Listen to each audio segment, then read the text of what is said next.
Well, it's just halfway through the semi-finals. We still have two massive teams who are playing the second semi-final. Yes, you'd be a little disappointed that India may have exited now, but it's Australia taking on England from Edgbaston in Birmingham. It looked for the longest time as if India were headed to Edgbaston. It's now Australia taking on England for a spot on the 14th of July at Lord's.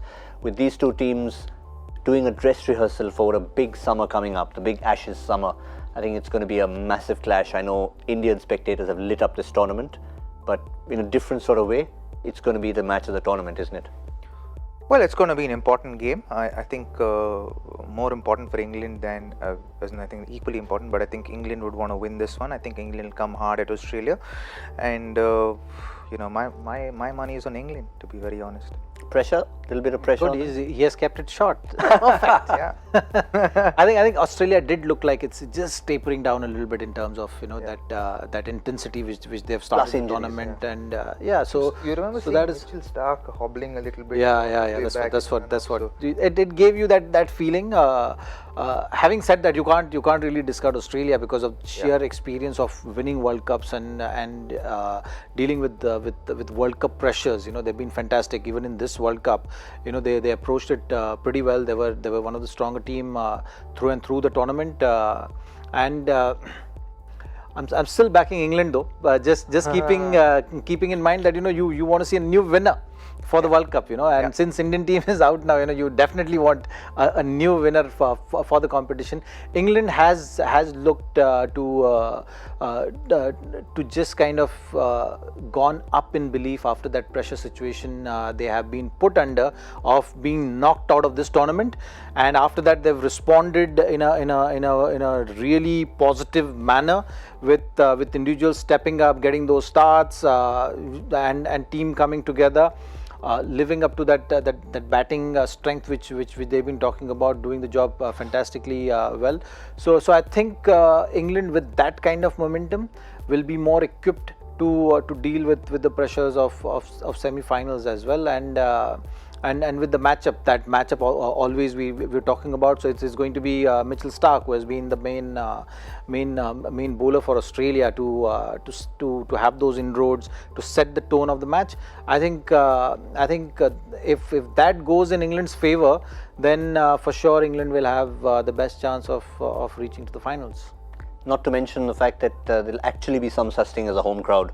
All this time it's been the Indians who have taken over the World Cup, and England will actually say that, listen, there's a few Englishmen in the crowd watching us, hopefully. Well, yeah.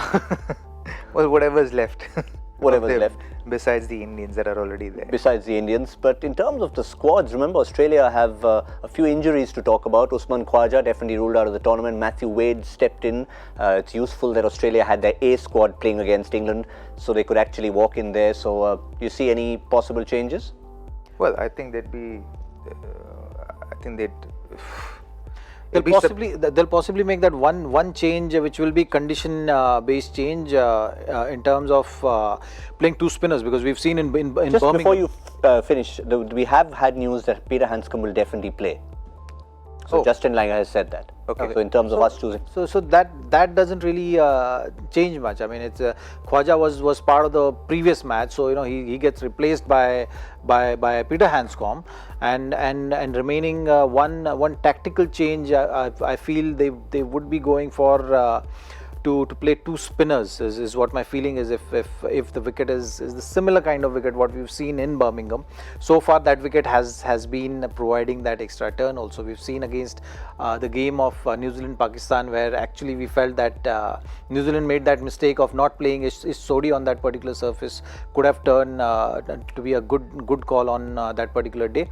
If the wicket is not a fresh wicket or having some kind of hints that it may turn, then I think Australia should be proactive and make that tactical change for that particular day.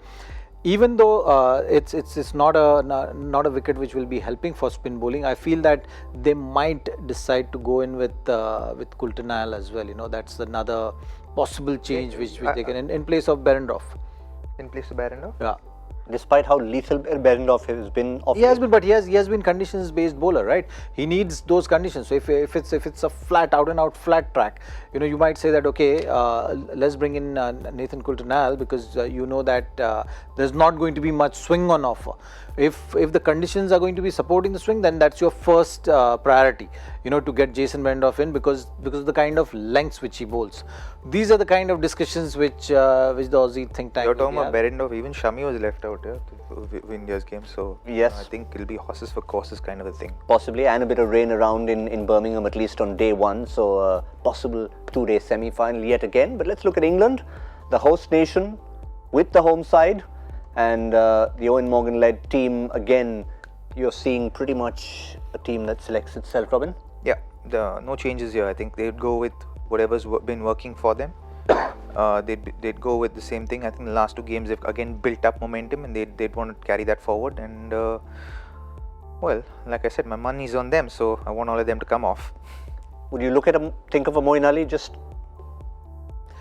There will be discussion for sure, and that's something which England has been very open with in terms of deciding that like that only one place is available. Maybe that call is a pure condition based call. So if the wicket is going to provide some help for spinners, they might fancy playing Moeen Ali on that surface. They'll have to create that place, but because Plunkett has come good and that middle overs stack up gives more balance when Plunkett is part of that playing 11. So that is one call which they have to take. Whether are they going to take that tough call of leaving out Mark Wood in place of Moeen Ali is something which will be the main discussion. Apart from that, Jofra is going to hold the key for England for them to create some kind of dent on this Australian batting lineup, because that matchup is going to be very, very important. You have every time you've been talking about Australian team, you've been talking about great starts. Similarly with the Indian team also, they've been talking about great starts right throughout the World Cup. And the top three, yeah. And the top three and the contribution which they have and how teams look if they don't get that kind of start. So that's going to be another matchup to see how English bowlers goes about creating that dent, because if that doesn't happen, then that this Australian team has enough in them to get to that total which is going to be above par total. And that's proof of exactly what they've done in this tournament so far. That's the match they lost at Old Trafford, but other than that, in most of the games you're seeing significant contribution from David Warner and Aaron Finch.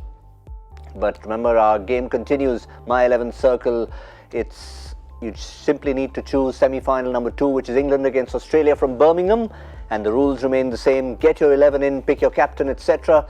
And Dada will still be there, a little hurt, a little disappointed, just like all of us are, but he's a professional. He'll do his job, he'll pick his team, and if you beat his team, he'll still give you 5 times the amount of cash.